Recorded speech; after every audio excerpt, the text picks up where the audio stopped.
இது நாள் வரைக்கும் இருந்தது போதும். அவரு அந்த மனுஷனே இல்ல. அப்படி இருக்கும்போது என்னை ஏன் காமிக்க மாட்டேங்கிறீங்க? ஏன் பேச மாட்டேங்கிறீங்க? என்னை ஏன் ஏத்துக்க மாட்டேங்கிறீங்க? நான் என்ன அப்படி தப்பு பண்ணிட்டேன்? உங்க புள்ளைய உங்க கூட வந்து இருக்கேன்னு சொல்றேன். எனக்கு சடங்கெல்லாம் முடிச்சு விடுங்க. நான் உங்க புள்ளைய வந்து உங்க வீட்லயே நான் இருக்கிறேன். இதுதான் அவரோட ரூமு. இது எல்லாத்துக்கும் உங்களுக்கே தெரியும்னு நினைக்கிறேன். எவ்வளவு தூரம் கொண்டு போச்சு அப்படின்னு இந்த சோஃபா.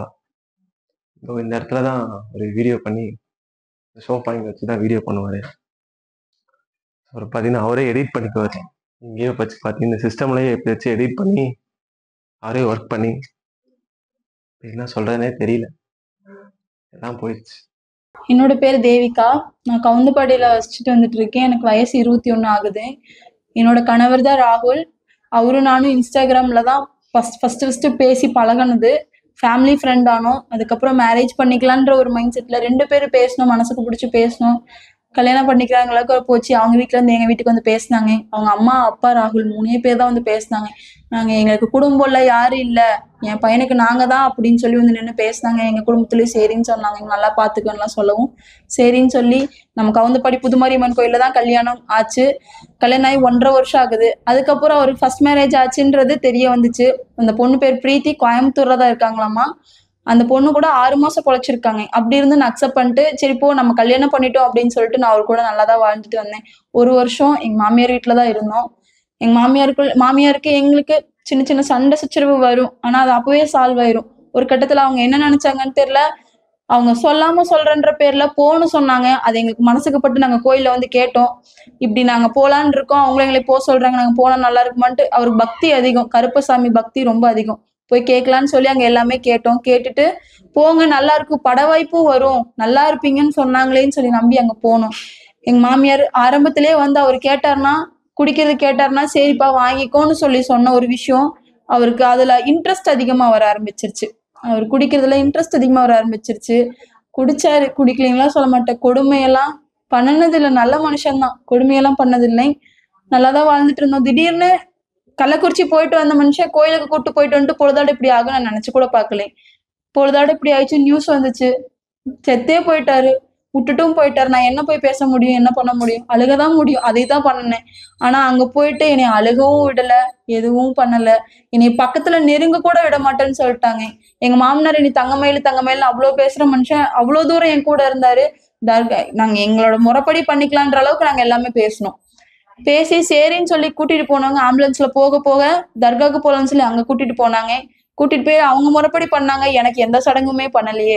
அவங்க எனக்கு ஏதோ ஒரு சடங்கு, தாலி அத்து விடுறது எதுவுமே பண்ணல. என்னை அவங்களோட இதுலயே லைன்லயே வச்சுக்கலாம். அவன் எனக்கு வந்து மருமகளே இல்ல, ராகுலுக்கு கல்யாணம் ஆகல அப்படின்ற மைண்ட் செட்ல அப்படியே ஒதுக்கியே வச்சுட்டாங்களோ தவிர நான் தான் ராகுல் பொண்டாட்டி, அவ என் மருமகன்னு சொல்லி என்னை வெளியிலேயே கொண்டு வர மாட்டேங்கிறாங்க. முகத்தை காமிக்கவே மாட்டேங்கிறாங்க. இது நாள் வரைக்கும் இருந்தது போதும். அவரு அந்த மனுஷனே இல்ல. அப்படி இருக்கும்போது என்னை ஏன் காமிக்க மாட்டேங்கிறீங்க? ஏன் பேச மாட்டேங்கிறீங்க? என்னை ஏன் ஏத்துக்க மாட்டேங்கிறீங்க? நான் என்ன அப்படி தப்பு பண்ணிட்டேன்? உங்க புள்ளைய உங்க கூட வந்து இருக்கேன்னு சொல்றேன். எனக்கு சடங்கெல்லாம் முடிச்சு விடுங்க. நான் உங்க புள்ளைய வந்து உங்க வீட்லயே நான் இருக்கிறேன், உங்களை நான் பாத்துக்கிறேன்னு சொல்லி தானே கேக்குறேன். பையனோடத மட்டும் வேணும்னு கேக்குறீங்களே, அவனோட டிராஃபி வேணும், ட்ரெஸ் வேணும்னு கேக்குறீங்களே. நான் எங்க போவேன்? தெருவுக்கு போனா? உங்க பையனை தானே கல்யாணம் பண்ணிருக்கேன், உங்க பையன் கூட தானே வாழ்ந்திருக்கேன். உங்களுக்கு எல்லாம் தெரியும்ல நான் எப்படி இருந்தேன், எது இருந்தேன்னு சொல்லி உங்களுக்கு எல்லாம் தெரியும்ல. ஏன் என்னை ஏத்துக்க மாட்டேங்கிறீங்க? என் பேரு குணா. நான் அண்ணாவோட கூடயே இருந்திருக்கேன். ஒரு 6-7 வருஷமா இங்கேயே தான் அவர் கூடயே தான் இருந்திருக்கேன். இதுதான் அவரோட ரூமு. இது எல்லாத்துக்கும் உங்களுக்கே தெரியும்னு நினைக்கிறேன். எவ்வளவு தூரம் கொண்டு போச்சு அப்படின்னு இந்த சோஃபா. இந்த இடத்துல தான் ஒரு வீடியோ பண்ணி சோஃபா இங்கே வச்சு தான் வீடியோ பண்ணுவார். அவர் பார்த்தீங்கன்னா அவரே எடிட் பண்ணிக்குவார். இங்கேயே வச்சு பார்த்தீங்கன்னா இந்த சிஸ்டம்லேயே எப்படி வச்சு எடிட் பண்ணி அவரே ஒர்க் பண்ணி என்ன சொல்கிறதுனே தெரியல. எல்லாம் போயிடுச்சு. பைக் ஓட்டுற ரொம்ப ஆர்வமா என்னவே போனாலுமே போகும்போது நீ பார்த்து போடணும்னு சொல்லி வழி அனுப்பிச்சு விட்டுற ஆளை பேர் வச்சிருந்தாரு. ரொம்ப கஷ்டம் தான். எங்கே போனாலும் யார்கிட்டையுமே என்கிட்ட மட்டும் இல்லை, எல்லாத்துட்டையுமே சொல்ல பார்த்து போடா, ஹெல்மெட் போடாமல் வெளியே போவேன். இப்போ கூட ஹெல்மெட் போட்டு தான் போச்சு. ஆனால் இருக்குன்னு இருக்காட்டிருக்கு, கடவுள் அவங்க எழுதி வச்சிருக்காரு, அதனால போயிட்டாரு. எல்லாத்துட்டையும் அவர் தான் சொல்லுவாங்க, இதுவோ போ பார்த்துப்போ. நான் அது இப்போ ஒரு நாளைக்கு 2-3 வாட்டி நேரில் பார்த்தாலுமே வார்த்தையை கடைசியும் சொல்லிட்டு தான் போவோம், ஏதோ போ பார்த்துப்போம். நான் ஹெல்மெட் போட்டே போக மாட்டேன். ஆனால் என்னை கண்டபடி திட்டும், ஹெல்மெட் போட்டு போ, ஹெல்மெட் போட்டு போவேன் சொல்லுவாங்க. அந்த நேரம் போகணுன்ட்டு இருந்தால் போகணுன்ட்டு இருந்துச்சுன்னா எடுத்துக்கிட்டாருட்டு. அன்னைக்கு வேகமாக போயிருக்காரு. அதுதான் அந்த ஒய்ஃபுக்கு ஏதோ வந்துட்டு உடம்பு சரியில்லைன்னு ஒரு பதட்டத்தில் போயிருப்பாரு. அந்த பதட்டத்தில் என்ன பண்ணுன்னு தெரியாம இப்போ இவரும் போயிட்டாரு. அந்த சென்ட்ரல் மீனிங்கில் மோதிச்சோம். அந்த டிவைடருக்கு மாட்டிருந்த அந்த மாதிரி ஆம்புலன்ஸ் டிரைவர் சொன்னாங்க. கவுந்தப்பாடியிலேவா? கவுந்தப்பாடி ரவுண்டானாக்கு முன்னாடி பார்த்தீங்கன்னா ஒரு சின்ன ஒரு பிரிட்ஜ் மாதிரி வரும்ல. ஆமாம், அந்த பிரிட்ஜில் அந்த பிரிட்ஜ் மாதிரி அந்த சைட்லலாம் பார்த்தீங்கன்னா அந்த ஒரு இரும்பு தகடில் பண்ண மாதிரி அந்த தகடு தான் நல்லா லட்சுமி திருமணம் இருக்கும். அந்த தகடில் தான் நல்லா கிழிச்சு ஸோ பாடி எடுக்கிறதே ஒரு மாதிரி கொஞ்சம் கஷ்டம் எடுத்து தான் வச்சாங்க. வண்டியெல்லாம் ரொம்ப ஒரு மாதிரி நல்ல மனுஷன். இப்படி போவார்னு யாருமே எதிர்பார்க்கல. டிக்டாக்னு ஒரு ரீல்ஸ் பார்த்தீங்கன்னா அதுதான் கொஞ்சம் நல்லா பெருசாக தெரிஞ்சு. டிக்டாக்லேயே அப்பயும் நல்ல ஒரு ஃபாலோவர் அப்பயும் நல்லா இருந்தார். அப்புறமேட்டு இந்த இன்ஸ்டாகிராம் வந்தாங்கன்னா இந்த இன்ஸ்டாகிராமில் போட்டு அப்போலேருந்து நல்லா இருக்கும். ஆனால் அவரெல்லாம் சேர்ந்து நிற்போம் போல் வீடியோலாம் நிறைய 2-3 போட்டு நிறையா வாட்டி என்னையே கூப்பிடுவா உனக்கு எடுத்து வச்சுக்கணும். எனக்கு டைம் இங்கே தானே இருக்க போகிறோன்னு நினச்சேன். கடைசியாக அவர் இல்லாமல் போயிட்டார். அதுதான்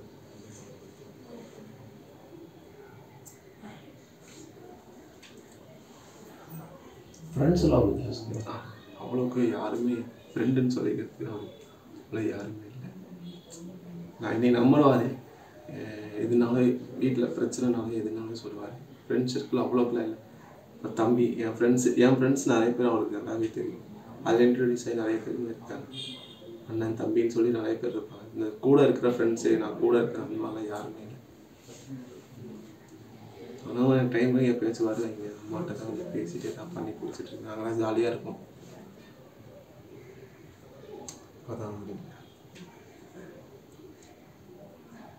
பொதுவாக என்ன இன்ட்ரெஸ்ட் ராகுலுக்கு? பொதுவாக என்ன இன்ட்ரெஸ்ட்?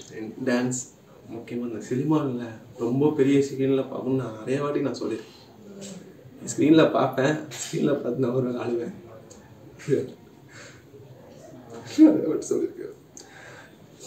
இப்படி பார்க்க வச்சிருச்சு. எல்லாரும் எதிர்பார்த்தது தான் பெரிய ஸ்க்ரீனில் பார்க்கணும் தான் ரொம்ப ஆசைப்பட்டோம். எப்பயோ வருவேன், நீ பாரு. இப்போ நீ வரல, நீ எப்பயோ ஒரு நாள் நீ வருவேன், நான் பார்ப்பேன், அப்புறம் அவனுக்காக அழுவேன் அப்படின்னு. ஆனால் இப்படி அழுவ வச்சு போயிடுச்சுன்னு எதிர்பார்த்தேன்.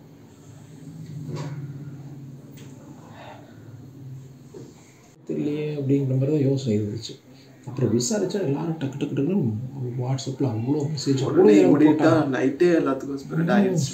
அவ்வளோ இதாக இருந்துச்சு. நம்மளுக்கு கொஞ்சம் தெரியல, இவ்வளோ ஃபாலோவர்ஸ், இவ்வளோ நிறைய ரொம்ப ஆதங்கமாக கருத்துக்கள் சொன்னாங்க. எனக்கு போட்டாங்க, வாட்ஸ்அப்லாம் போட்டாங்க. யாருமே நெகட்டிவாகவே எதுவும் நெகட்டிவ் எல்லாம் பேச, எல்லாருமே ஆதங்கம் அந்த மாதிரி தான் இருந்தாரு. அந்த மாதிரி தான் எல்லாம் பண்ணாரு.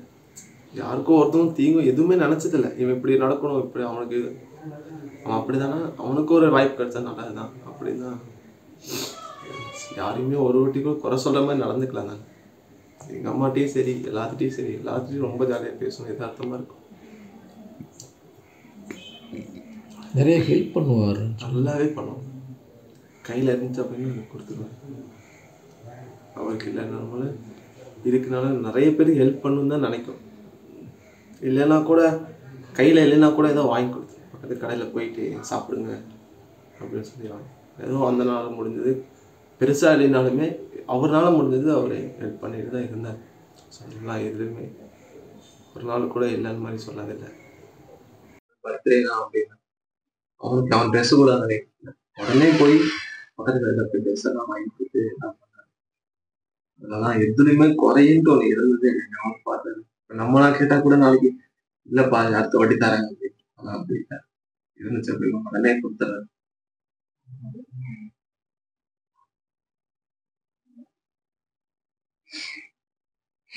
கேட்டபோது பயங்கரமான சிச்சுவேஷன் இருக்கு. மத்தியானமும் சொன்னாங்க, இப்போ ஒரு டேரக்டரை பேசி வச்சிருந்து இப்படி சப்பான்னு கேட்குறேன். என்னன்னா நல்லா திறமையான ஆளு. இப்படி ஆயிடுச்சு. எல்லாம் கை கூடி வர நேரம் அப்பா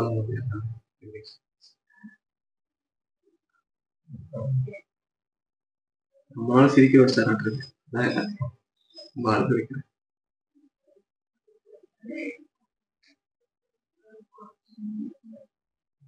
கஷ்டம், துயரமான விஷயம்.